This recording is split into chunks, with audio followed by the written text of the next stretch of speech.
Bwana Yesu asifiwe sana. Ninamshukuru Mungu tena kwa neema yake alfajiri ya leo. We thank God. Tunamshukuru sana kwa sababu ametutetea.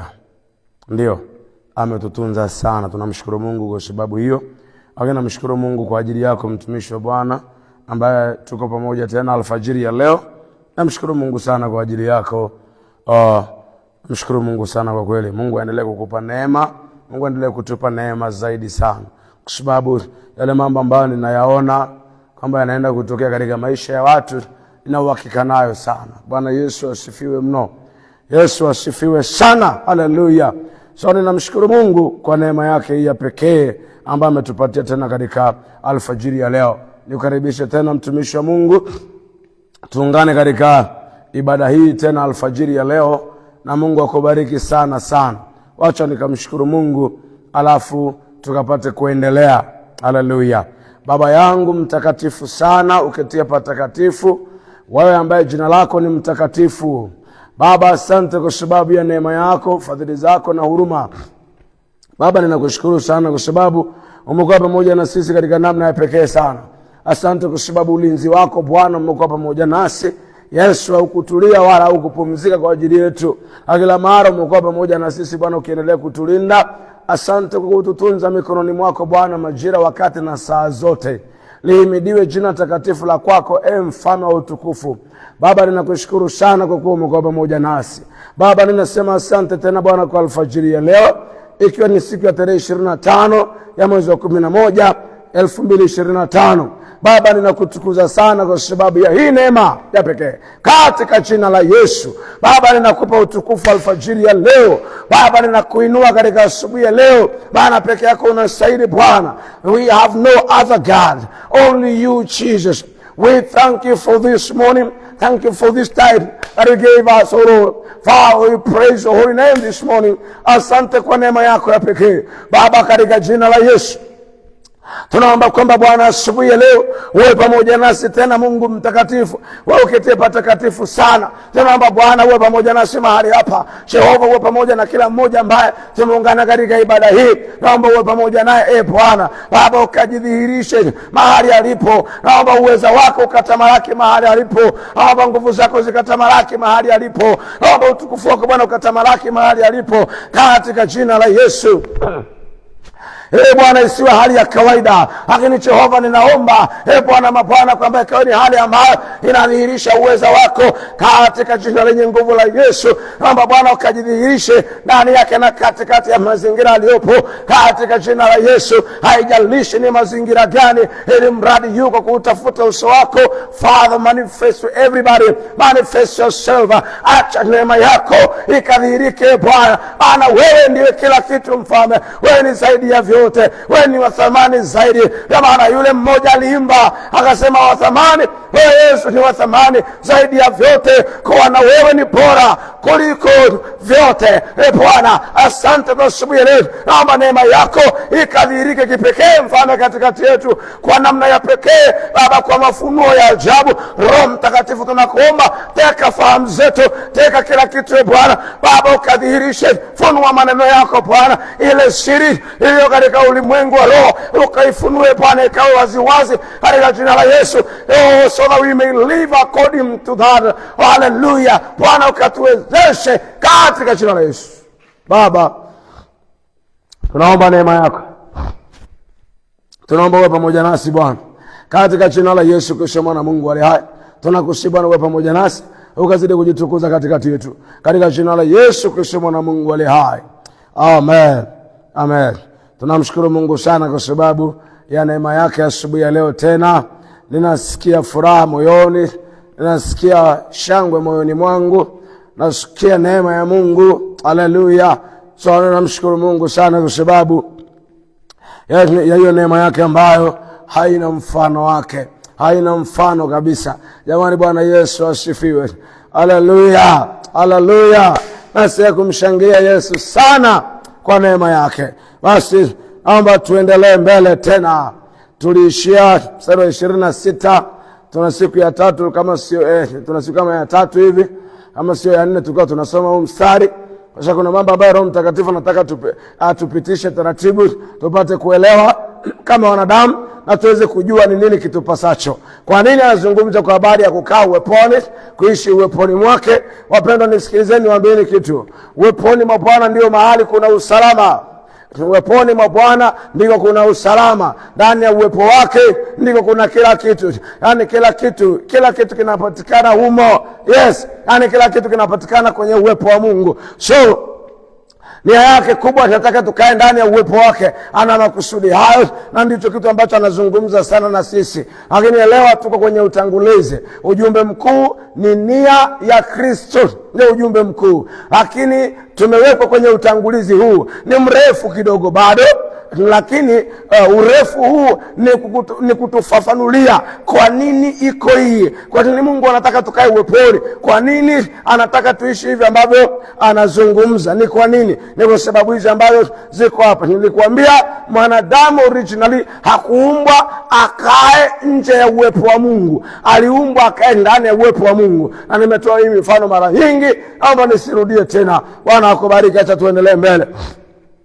Neno la Mungu linasema hivi, tutasoma jana tulishia mstari wa 27, leo tunaendelea mstari wa 28 na kuendelea kidogo. Lakini jana tuligusa kidogo kwa Roho Mtakatifu kwamba mwanadamu Mungu anaposema anamuumba kwa sura au kwa mfano wake, anamaanisha anaposema kwa mfano, nilieleza nikasema ni kule ndani. Kule ndani mwanadamu ana maeneo matatu, au utu wake, au ili awe mtu kamili, mtu aliyekamilika, ana maeneo matatu.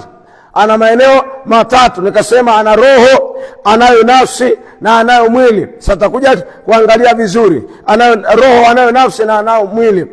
Hapo ndo anakuwa mtu aliye hai. Huwezi kuvitenga hivi vitu vitatu kwa pamoja, yani huwezi kuvitenga. Ukiondoa kimoja wapo, hakuna mtu hapo. Yani sikia, labda Roho Mtakatifu tusaidie tuelewe. Iko hivi, ukiondoa hivi vitu vitatu hivi unavyoviona hapa, hivi vitu vitatu ambavyo nimesema ni roho, nafsi na mwili.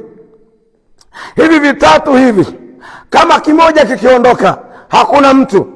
Hata nikupe mfano. That's why unasikia mwili wa marehemu. Kwa nini huyo mwenyewe, huyo fulani, kwa mfano mwili wa marehemu fulani, kwa mfano mwili wa marehemu Takujunju.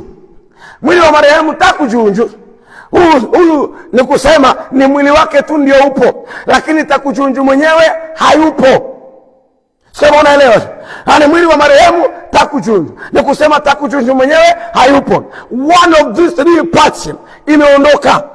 Yes, it has passed away. Imeondoka mmoja wapo. Roho ikiondoka, hakuna mwili. Hata mwili hauna maana na nafsi haipo. Ngoja niseme tena. Roho ikiondoka, nafsi haipo, mwili ndio unabakia. Na mwili bila roho inakuwa ni maiti au mzoga. Mwili bila roho ni mzoga, lakini roho bila mwili ni mzuka. Wao ni mzimu. Na umesikia mara nyingi mizimu ya babu yangu. Ati kwa nini? Kwa sababu huyo babu yani ni just a ghost, ni roho linalofanya kazi. Lakini ndivyo ilivyo. Sasa tutafafanua zaidi huko mbele. Roho Mtakatifu atatupitisha huko. Nini maana ya neno mizimu na vitu kama hivyo tutaangalia. Usijali. Jamani, Bwana Yesu asifiwe sana. So ni muhimu watu wakajua kwamba hivi vitu vitatu huwezi kuvitenganisha. Ndio maana nasema ameumbwa kwa mfano, kwa sura ya Mungu. Ameumbwa kwa mfano, kwa sura ya Mungu. Ndio anasema kwa mfano, kwa sura ya Mungu. Maana yake kuanzia kule ndani kuja nje. Ngoja nirudie tena. Mwanadamu hakuumbwa kuanzia nje kuja ndani. Aliumbwa kuanzia ndani kuja nje. Originally Mungu anapotamka kwamba anatomfanya mtu, tayari mtu ameanza kuexist. Tayari ameanza kuexist kwenye ulimwengu wa roho. Tayari. Ila appearance ile kupata image ndio ilikuwa bado. Jamani, Bwana Yesu asifiwe. So mwanadamu ameumbwa, anasema kwa mfano wetu, kwa sura yetu. Maana from inside a human being has created, or God created a human being just according to his likeness. kama yeye alivyo. Zingatia sana hii, mwana wa Mungu, zingatia hii sana, mpendwa mtumishi wa Bwana. Anasema hivi, ameumba na anasema na tumfanye mtu iwe ni kwa mfano wetu, alafu na sura yetu. Kwa mfano wetu kwanza na sura yetu. Yesu asifiwe. Kwa mfano wetu, kwa sura yetu. Kwa kusema alianzia ndani. So kuanzia ndani ndio inasema tena, na nisisitize kwa nguvu. Bwana Yesu asifiwe sana. Nisisitize tena kwa nguvu kwamba alianzia ndani. Na anaposema alianzia ndani, anasema mwenyewe na tumfanye mtu iwe ni kwa mfano wetu, alafu kwa sura yetu. Sio, unaelewa? Kwa Mungu alipomuumba mtu, alimuumba kwa mfano wake. Kwa namna gani? Nimesema hivi, mtu, binadamu, you, my brother, my sister, there is no way you can separate these three parts. Hakuna njia, hakuna namna ambapo unaweza kutenganisha vitu vitatu. Ukiondoa kimoja wapo, tayari existence ya mtu haipo. Uwepo wa mwanadamu hautakuwepo tena. Mwanadamu hata kuwepo, mtu hayupo. Kama kimoja kikiondoka, yes, kama tukiuzika mwili, hayupo mtu tena. Hayupo. Ndio maana nikasema mwili bila roho ni maiti, na roho bila mwili ni mzuka, ni ghost, ni mzimu. Haiwezekani vikatenganishwa, havitatenganishwa. Vikitenganishwa tayari hakuna mtu. Kwa hiyo ili mtu awe mtu, unapotaja neno Musa, when you mention the name Moses, you mentioned me in three parts. Unapotaja Musa, umemtaja katika maeneo matatu. Automatically unakuwa umetaja roho yake, umetaja nafsi yake, umetaja na mwili, kwa sababu hakuna Musa pasipo vitu vitatu. Kama ilivyo tu, yani hakuna wewe bila hivyo vitu vitatu. Ili wewe uwepo, ili uendelee kuwepo, ili uwe wewe, hivi vitu vitatu vinahusika. Hata kama unaumwa, ili uendelee kuwepo, ili uendelee kwamba uko hai, lazima hivi vitu vitatu viwe vinafanya kazi.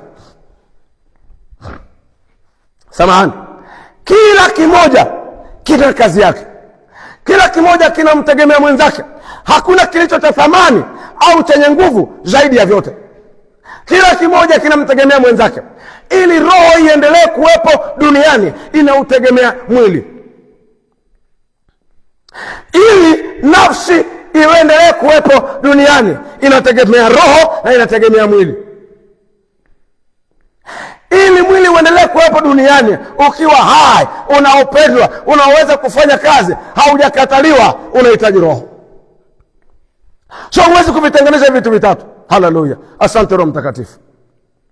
Hakuna vile unaweza kuvitenganisha. Hivi vitu vitatu ni moja. Hivi vitu vitatu ni mtu mmoja. Roho yake, nafsi yake na mwili wake. Hivi vitu vyote ni mtu mmoja. Huwezi kuseparate. Ukiviseparate tayari kuna kitu kimetokea hapo. Kuna kifo kimeshatokea. Yesu asifiwe. Hakuna vile ambavyo unaweza kuvitenga. Mwili hauwezi kufanya kazi pasipo roho kuwepo. Bwana niseme tena. Mwili hauwezi kufanya kazi yoyote pasipo roho kuwepo. Na roho haiwezi kufanya kitu chochote pasipo mwili kuwepo. Na bila roho na mwili hakuna nafsi hapo katikati. Sasa Roho Mtakatifu atatupeleka, tutakapoingia kwenye sura ya 2, utapata kuona. Atatupeleka, tutachimba zaidi, atatuchimbulia zaidi. Roho Mtakatifu atatulisha zaidi, atatujaza zaidi. Haleluya. Kwenye haya mapambazuko, mpendo, kuna majenti wanaenda kutengenezwa. Yes, kuna majitu wenye nguvu, kuna majitu wenye uwezo, kuna majitu yenye mamlaka ya ajabu sana ya rohoni yanaenda kutengenezwa. Kuna majitu ambayo yatakuwa kama mabuldoza, haleluya, yatakuwa yanapita kwenye maeneo ambayo wanadamu wa kawaida hawezi kupita. Yako majitu ambayo yanaenda kutengenezwa ambayo katika hali ya kawaida hawawezekani. Hawatashindwa hawa. Yaani kuna kizazi ambacho Mungu anaenda kukiinua. Yes, haleluya. God is going to rise a generation of those who are seek His face. God is going to establish, God is going to rise spiritual giants. Yes, Mungu anaenda kuinua majitu ya kiroho, majitu yenye nguvu, majitu yenye uwezo wa kushinda. Haleluya. Majitu ambayo hawezi kusumbuliwa na vitu vidogo vidogo. Hawezi kusumbuliwa. Kwa nini? Yanaishi ndani ya uwepo wa Mungu na yanaelewa, yanamwelewa Roho Mtakatifu. Haleluya. Ni watu ambao wanaishi ndani ya Roho Mtakatifu na wanaishi uweponi mwa Bwana. Wao wanaongozwa na Roho Mtakatifu. Hawa sio watu wa kawaida. Asifiwe Mwokozi Yesu. Hao sio watu wa kawaida. Na mimi natamani tuendelee kuangalia Roho Mtakatifu. Kuna vile nataka sana tuelewe. Narudia tena, there is no way, hakuna namna ya kutenganisha hivi vitu vitatu. Jamani, Bwana Yesu asifiwe sana. Muda wetu unakimbia kweli. Hivi vitu vitatu vyote ni mmoja. Unapotaja fulani umemtaja katika hayo maeneo yote matatu. Jamani, Bwana Yesu asifiwe sana. Angalia, na Mungu ndivyo alivyo. Hata Mungu ndivyo alivyo. Mungu Baba, Mwana, Roho Mtakatifu. Hao wote ni mmoja. Kuna watu wana imani fulani wanasema ukitaja hivyo ni miungu watatu. Sio kweli. Yesu mwenyewe anawaruhusu wanafunzi kwenye kitabu cha Mathayo sura ya 28 mstari wa 19 na 20. Anawaambia, nendeni ulimwenguni mote mkawafanye mataifa kuwa wanafunzi. Anasema mkiwabatiza kwa jina la Baba na Mwana na Roho Mtakatifu. This was Jesus himself.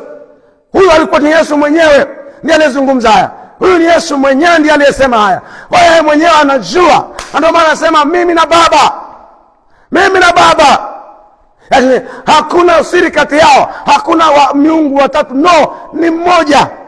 Sasa usichanganyikiwe. Na sisitiza tena kwamba ni Mungu mmoja. Nafsi tatu, Mungu mmoja. Nafsi tatu, Mungu mmoja. Huu ni mfano wa mwanadamu. Nimeeleza hapo sana. Na muomba Roho Mtakatifu akupe neema ya kuelewa. Nimesema hakuna vile unaweza kutenganisha roho yako, nafsi yako na mwili wako. Kimoja kikiondoka tayari hakuna, hicho kingine nacho hakina kazi. Hakuna vile unaweza kumtenganisha Baba, Mwana na Roho Mtakatifu. Hauwezi. Haiwezekani kuwatenganisha hawa. Wote ni mmoja. Wote ni mmoja. Wote kwa pamoja ni mmoja. Nafsi tatu, Mungu mmoja. Jamani, Bwana Yesu asifiwe. Ngoja tu nitoe mfano tena ambao huu ni wa shuleni. Huu ni wa shuleni kawaida. Wakati tunasoma au hata wewe wakati unasoma, inawezekana mpaka sasa bado ni mwanafunzi. Angalia, wakati unasoma ulikuwa unafundishwa hivi. Ulifundishwa kwamba kiumbe au mtu au kiumbe ili kiwe hai, mwili uliokamilika una maeneo makubwa matatu. Mwili uliokamilika una maeneo makubwa matatu. Hata viungo vingine vingekosekana, huyo anaitwa mtu na anapewa jina. Iko hivi. Ulifundishwa kwamba mwanadamu au mwili ulio hai una maeneo, mwili uliokamilika una maeneo matatu. Eneo la kwanza kichwa. Eneo la pili kifua. Na eneo la tatu tumbo. Hivi vitatu hivi vyote vikisha kuwepo hivi, hakuna shida. Hata kama huyo mtu hana miguu, hana mikono, hana macho, wala hana masikio, au hawezi kutembea, hana uwezo wa kusikia, wala hana uwezo wa kuona, still ni mtu na anapewa jina. Kwa nini? Kwa sababu tayari ni mtu. Samahani sana watumishi wa Mungu. Kuna watu ambao wameshawahi kuona clip za mtu mmoja ambaye ni influencer tu mkubwa, hana mikono wala hana miguu, lakini ni mtu na ana jina, ni mtu. Kwa nini ni mtu? Kwa sababu ana hayo maeneo matatu. Mwili ukishakuwa na hayo maeneo matatu, tayari huo mwili umekamilika, unaweza kuishi. Hakuna vile ambavyo unaweza ukaondoa kichwa na mwili ukaendelea kuwa hai. Na hakuna vile unaweza ukaondoa kifua alafu mwili ukaendelea kuwa hai. Na hakuna vile ambavyo unaweza ukaondoa tumbo mwili ukaendelea kuwa hai. Hapana, haiwezekani. Hata kama hauna chakula cha kukula, hata kama huko na chakula ya kukula, hata kama ni hivyo, lakini tumbo inahitajika kuwepo, hata kama itakunywa maji. Kwa nini? Kama likiondolewa huwezi kuishi. So najaribu tu uelewe. Angalia jinsi ilivyo hata kwa Mungu. Narudia tena, ndio maana ametuumba kwa mfano wake. Hapa tunazungumza mfano, hatujaizungumza sura. Tunazungumza mfano. Sura tuliangalia jana kidogo, lakini tunazungumza mfano. Tunaposema mfano, ndio hii kwamba na yeye ana maeneo ana nafsi tatu, lakini Mungu mmoja. Na mwanadamu vile vile, au mtu ana sehemu tatu, mtu mmoja, roho yake, nafsi yake na mwili wake. Haya yote matatu huwezi kuyatenganisha. Ndivyo ilivyo hata Mungu, huwezi kutenga. Hayo mimi huwa nataka uelewe kwa mfano huu hapa. Natamani uelewe na sikupa mfano huu kwamba Mungu Baba kama kichwa. Mungu Baba kama kichwa. Lakini Mungu Mwana Yesu Kristo kama kifua, anayefanya tuendelee kupumua, anayefanya tuendelee kuwepo, yeye kama kifua. Jamani, Bwana Yesu asifiwe. Kumekuwa na changamoto kidogo ya umeme, lakini tutaenda vizuri tu.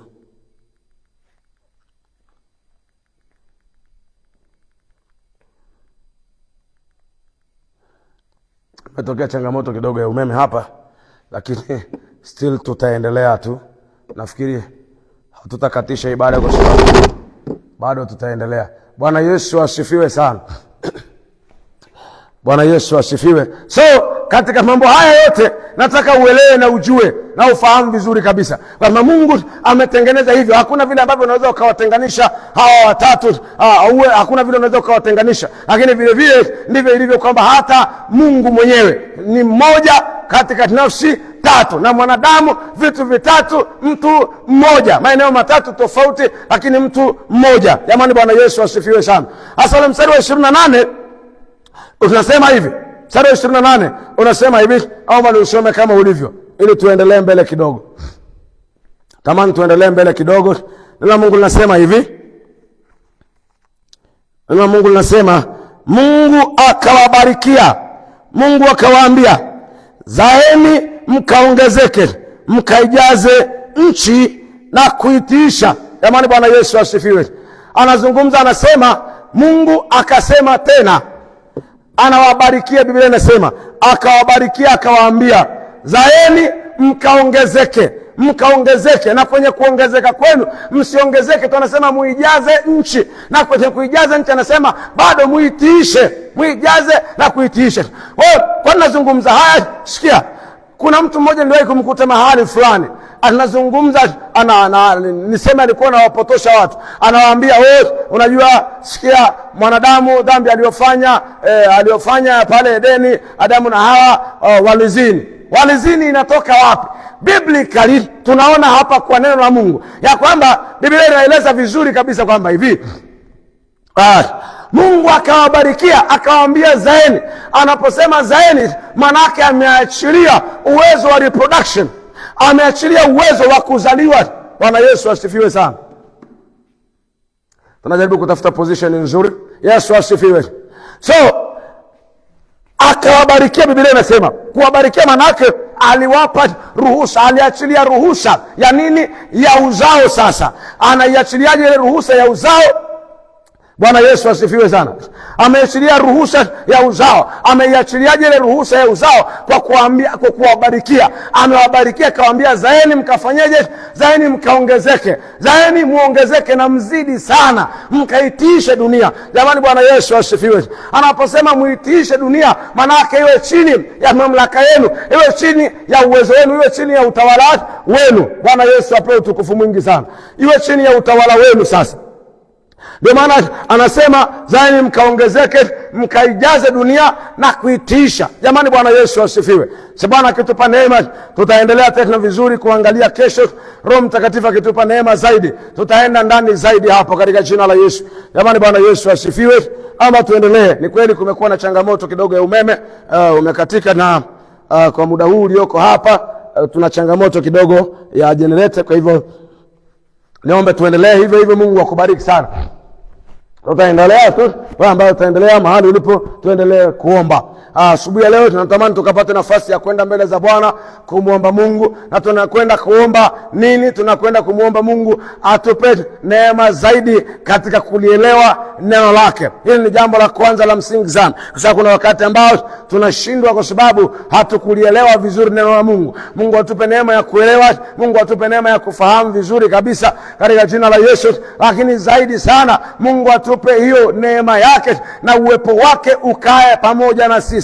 Yeye akae na sisi katika jina la Yesu. Naomba tukapata nafasi ya kuomba. Baba, katika jina lenye nguvu la Yesu Kristo, Mwana wa Mungu aliye hai, asante sana kwa sababu ya asubuhi ya leo Bwana, maana imegharimu damu yako mfalme wetu, imegharimu mkono wako Bwana. Asante Bwana Yesu kwa sababu damu yako ulikubali imwagike ili tuokolewe, ili tukombolewe, tufunguliwe. Baba, ninakushukuru sana kwa sababu imegharimu damu yako ili tuwe hai. Imegharimu damu yako Bwana ili tuendelee kuwa hai. Lakini Bwana, imegharimu mkono wako ili tuendelee kuwa salama. Katika jina lenye nguvu la Yesu Kristo Bwana, mwamba mwokozi na nguvu zetu, nimekuja mbele zako Bwana katika majira, muda na saa hii tena. Mungu mtakatifu, nikikuomba ya kwamba Jehova Mungu wetu na Baba yetu, Bwana mabwana, pokea utukufu na heshima na adhama kwa sababu ya vile ambavyo umekuwa unatutetea. Yesu, tunakuomba Bwana alfajiri ya leo ya kwamba tumekuja tena mbele zako mfalme wetu, kama ambavyo umeahidi mwenyewe ya kwamba wapo wawili au watatu kwa jina lako na uko hapa katikati yao. Na wewe ndio ulizungumza haya, na kwa sababu umezungumza haya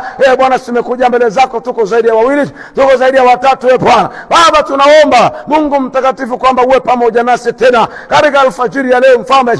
Iko ni mapambazuko ya kizazi cha wakutafuta wewe Bwana. Baba, kizazi cha wenye kiu na wewe Bwana, iko ni mapambazuko yetu tena siku ya leo mfalme. Tumekuja kwako Bwana wangu na Baba yangu, tunaomba Mungu mtakatifu ya kwamba Bwana mabwana, Mungu mwenye haki, ahadi ya neno lako Bwana itimizwe kama ilivyo, kama ambavyo mwenyewe umezungumza ya kwamba wale wanitafutao kwa bidii wataniona. Bwana mabwana, wako watoto wako Bwana asubuhi ya leo wanajimimina mbele zako, wanajimimina mbele zako Bwana, wana haja na wewe Bwana, wana kiu na wewe katika jina lenye nguvu la Yesu Kristo Mwana wa Mungu aliye hai. Bwana wangu na Baba yangu, ninakuomba sana kwamba Mungu mtakatifu Bwana Baba, ukatuonekanie katika jina la Yesu Kristo Mwana wa Mungu aliye hai. Bwana wangu na Baba yangu, ninaomba sana neema yako Baba, katika jina la Yesu Kristo Mwana wa Mungu aliye hai. Bwana wangu na Baba yangu, ninaomba sana neema yako katika jina lenye nguvu la Yesu. Roho Mtakatifu wa Bwana Baba, tuna haja na wewe Baba, tuna kiu na wewe alfajiri ya leo Mfalme, tunakuhitaji wewe Bwana, katika jina la Yesu Kristo Mwana Mungu aliye hai. Baba, tunaomba neema yako Mfalme aiwe juu yetu tena katika jina lenye nguvu la Yesu. Neema yako Bwana iwe juu yetu tena. Bwana Yesu, tunaomba sana neema yako iwe juu yetu. Neema yako Bwana na iwe pamoja nasi alfajiri ya leo. Mungu mtakatifu, tunaomba neema yako Bwana, tunaomba uwepo wa neema yako mfalme katikati yetu katika jina la Yesu Kristo Mwana Mungu aliye hai. Baba, tunaomba uwepo wa neema yako katikati yetu Bwana, katika jina la Yesu, ndani ya maisha yetu Bwana wangu, tunaomba uwepo wa neema yako katika jina lenye nguvu la Yesu Kristo mwamba mwokozi na nguvu zetu. Jehova Mungu mtakatifu, tunaomba Bwana uwepo wako Bwana. Jehova, tunaomba Bwana neema yako na iwe pamoja nasi Bwana, katika jina la Yesu Kristo Mwana Mungu aliye hai. Bwana wangu na Baba yangu, ninaomba neema yako mfalme na iwe pamoja nasi mfalme katika alfajiri ya leo, kwa jina la Yesu Kristo Mwana Mungu aliye hai. Bwana wangu na Baba yangu, tunaomba neema yako Bwana na iwe pamoja nasi katika alfajiri ya leo, kwa jina la Yesu aliye hai. Baba yangu na Mungu wangu, tunaomba Mungu mtakatifu, tumerejea kwako Bwana, kama vile ambavyo umesema nirudieni mimi nami nitawarudia ninyi, basi tumerudi kwako mfalme, katika jina lenye nguvu la Yesu Kristo Mwana wa Mungu aliye hai.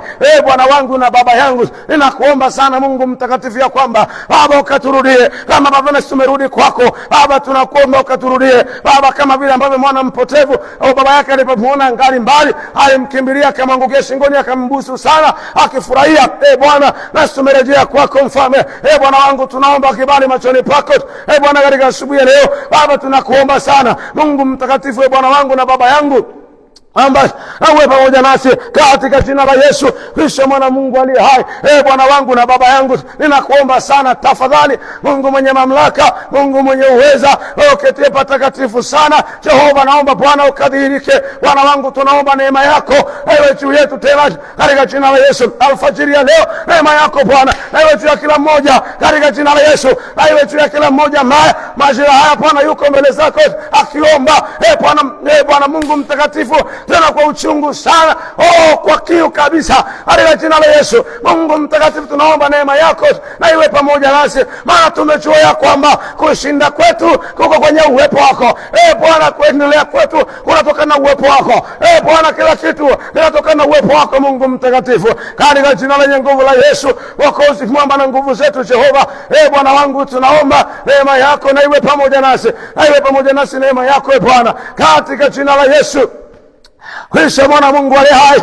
Bwana Yesu, tunakuomba neema yako na iwe pamoja nasi Bwana katika alfajiri ya leo. Mungu mtakatifu, Bwana wangu na baba yangu, ninakuomba sana kwamba uwe pamoja nasi Bwana katika jina lenye nguvu la Yesu Kristo mwamba na nguvu zetu Bwana. Baba, ninakuomba neema yako na iwe pamoja nasi Yesu, tunakuomba ukajidhihirishe katikati yetu. Tunaomba Bwana ukadhihirike katikati yetu katika jina lenye nguvu tena takatifu mno la Yesu Kristo mwamba Mwokozi na nguvu zetu Jehova. Baba, tunakuomba ya kwamba uwe pamoja nasi Bwana alfajiri ya leo na siku ya leo Bwana, tunaomba neema yako na iwe pamoja nasi Bwana. Baba, maana ile vita ni wewe utaipigana kwa jina la Yesu. Baba, tunaomba neema yako na iwe pamoja na sisi Bwana.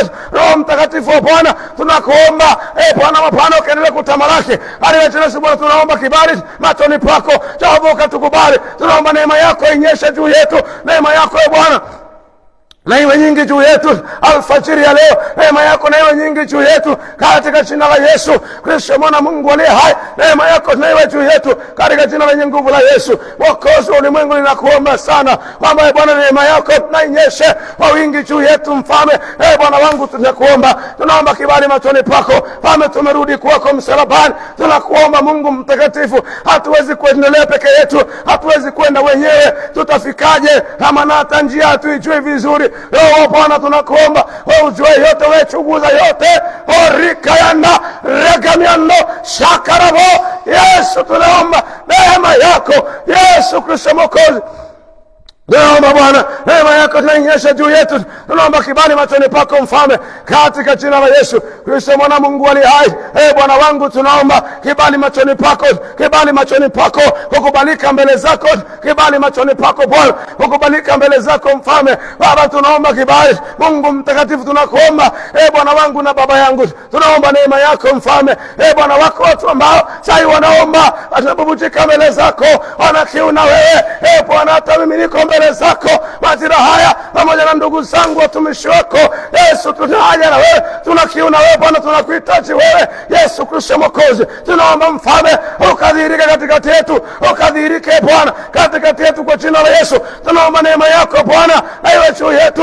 Roho Bwana, tunakuomba Bwana Baba ukadhihirike juu yetu. Roho Bwana, tunakusihi Bwana alfajiri ya leo na tunakuonesha huko, leo tunakuonea kiu kuliko walinzi wanavyongoja asubuhi. Ndivyo nafsi yangu inavyokuonea kiu, inakuonea kiu zaidi ya walinzi wanavyosubiri asubuhi.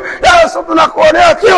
Moyo wangu unakuonesha huku, moyo wangu unakuhitaji wewe Yesu. Ninakuomba tafadhali Bwana wangu Baba, ninajua haya ndio maisha yangu. Roho Mtakatifu Bwana, kuomba tafadhali Bwana, tupe neema ila mmoja mahali alipo. Ikiwa wengine wako nyumbani wanaendelea kuomba, wanaendelea kutafuta uso wako majira haya pamoja nasi Bwana Baba, ninakuomba hata ndugu zetu ambao inawezekana wako mbali huko mikoa mingine wakiutafuta uso wako alfajiri ya leo, ikiwa ni mapambazuko ya watu wakutafuta wewe, kiza cha wakutafuta Mungu Mtakatifu, tunakuomba tafadhali Bwana wangu, dhihirika Jehova, dhihirika Bwana katika jina lenye nguvu la Yesu. Amba Bwana ukadhihirike hali ya maisha ya mtu mmoja mmoja, dhihirika Bwana kwa uwezo na nguvu zako katika jina la Yesu. Roho Bwana nakuomba, dhihirika katikati yetu, dhihirika Bwana, acha tukuone, acha tushuhudie Yesu. Tunakuomba tafadhali, kama vile ambavyo tunakuonesha huku, kaa nasi Bwana, kaa nasi Bwana Yesu. Tunaomba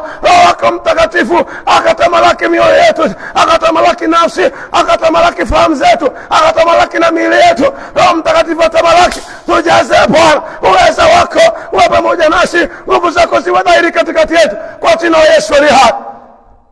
Mungu wetu na Baba yetu, Baba tunaomba Roho wako Mtakatifu ndani yetu.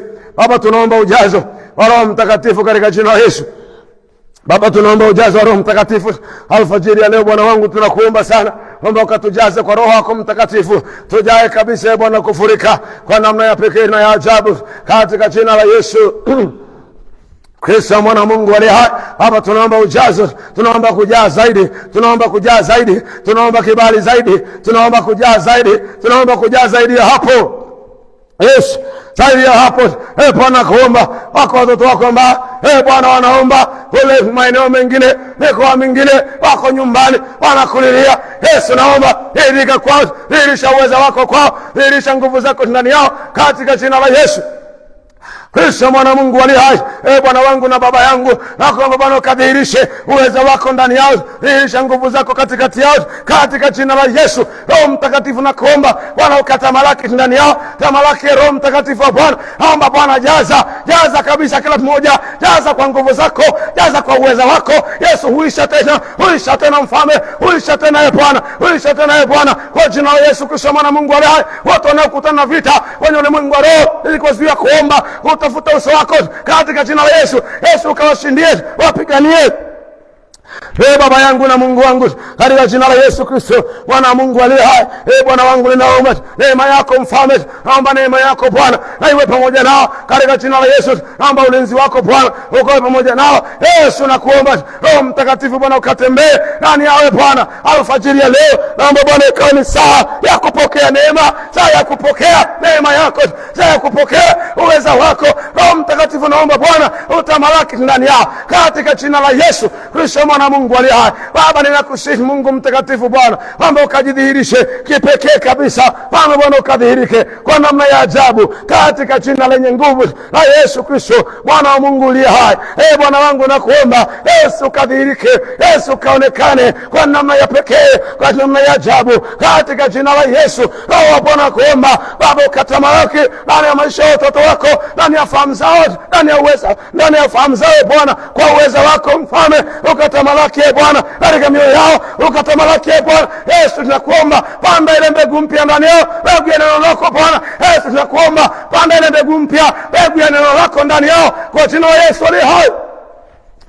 Bwana Yesu tunakuomba Baba yangu na Mungu wangu, ninakusihi sana Bwana kwamba Jehova Bwana wangu ukajidhihirishe Bwana kipekee katika jina la Yesu Kristo mwana Mungu aliye hai.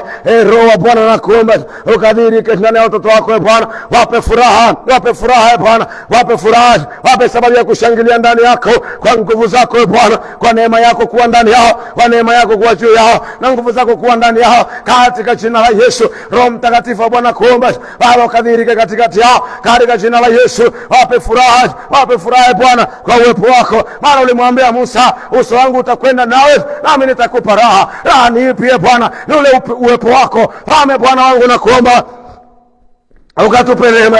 Bwana tunaomba uwepo wako Bwana uwe pamoja nasi, neema yako Bwana iwe pamoja nasi, nguvu zako Bwana ziwe ndani yetu, iwe dhahiri kabisa ya kwamba wewe Bwana uko pamoja nasi, wewe Bwana uko pamoja nasi. Jehova ninaomba neema yako na iwe juu yetu Bwana katika alfajiri ya leo. Fanya Bwana isiwe kawaida, isiwe mazoea, katika jina la Yesu Kristo Mwana wa Mungu aliye hai. Bwana wangu na Baba yangu, ninakuomba sana kwamba Jehova kadhihirike Bwana katika jina la Yesu. Asante Bwana mabwana, maana ulituumba kwa sura, ulituumba kwa mfano wako, ulituumba kwa sura yako. Yesu nakuomba ukaonekane, Yesu nakuomba ukadhihirike katika jina lenye nguvu la Yesu Kristo Mwana wa Mungu aliye hai. Bwana wangu na Baba yangu, nakuomba sana kwamba Bwana wangu na Baba yangu ukadhihirike Bwana katika jina la Yesu Kristo mwana Mungu aliye hai. Bwana wangu ninakushukuru alfajiri ya leo, maana neema yako Bwana Mungu mtakatifu utatujaza. Naomba Bwana mahali alipo ndugu yangu yote, mtu yote ambaye Bwana ameungana pamoja nasi katika ibada hizi, hata leo inawezekana Bwana mahali popote alipo, Roho Mtakatifu naomba ukaguse, hata kama yuko safarini, hata kama yuko wapi, naomba jaza uweza wako Mfalme, asikie bubujiko tena, ule ukame wa kiroho uondoe, ondoa ile jangwa la kiroho, ondoa ule ukame kukosa bubujiko, ondoe Bwana ukame ule wa kiroho uondoe kabisa katika jina lenye nguvu la Yesu Kristo mwana Mungu aliye hai.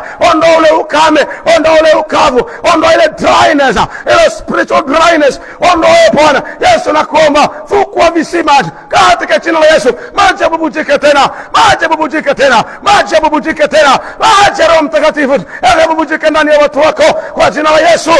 Bwana asante kwa majitu yenye nguvu nayo yainua, majitu ya kushinda, majitu ya kuendelea, majitu ya kuvuka kwa jina la Yesu, majitu yenye kushinda vita, majitu yanayotegemewa kiroho.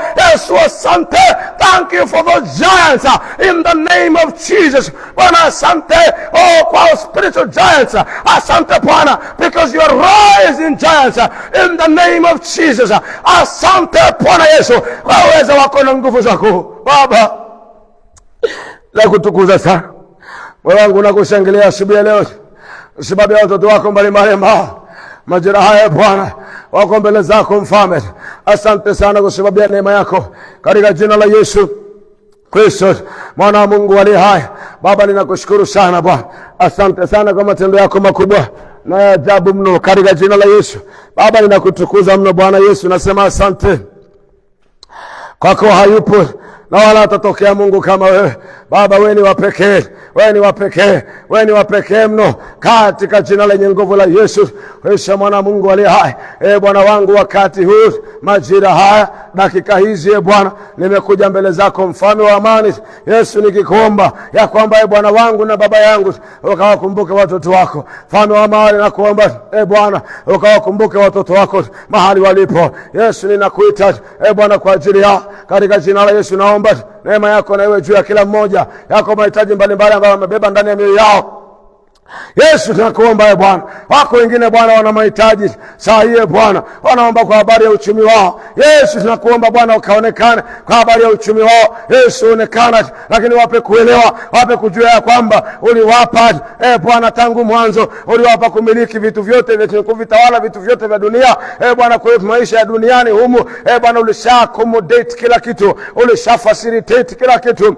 Roho Mtakatifu nakuomba wape kukumbuka hili na watembee katika tumaini lako Yesu. Tunakuomba Bwana wangu kwamba ukawape neema, wape kibali Bwana, wape nguvu Bwana Yesu. Tunakuomba Bwana ukawape neema, wafanyie njia pale mahali ambako wanaona hakuna njia Yesu. Tunakuomba ukawafanyie njia ya kiuchumi Yesu, watengenezee njia Bwana pale mahali ambako inaonekana kuna giza tu Yesu, wape nuru Yesu, waangazie nuru ya uso wako, ukawape neema, wabariki Bwana Yesu, ukawapatie kazi, na kazi walizonazo wengine wana kazi lakini wengine hawana furaha nazo kwa sababu kipato chake ni kidogo. Roho Mtakatifu wa Bwana, naomba ingilia kati alfajiri ya leo Bwana ukawape neema, waongezee kipato, waongezee kipato, waongezee kipato, waongezee kipato kwa jina la Yesu aliye hai. Baba nakuomba ukaongezee kipato, wazidishe Bwana kiuchumi, wazidishe Bwana kwa jina la Yesu, ukawape neema ya kuongezeka kiuchumi, wape neema ya kukua, wape kukua kiuchumi, wape kuongezeka kiuchumi, wape kusonga mbele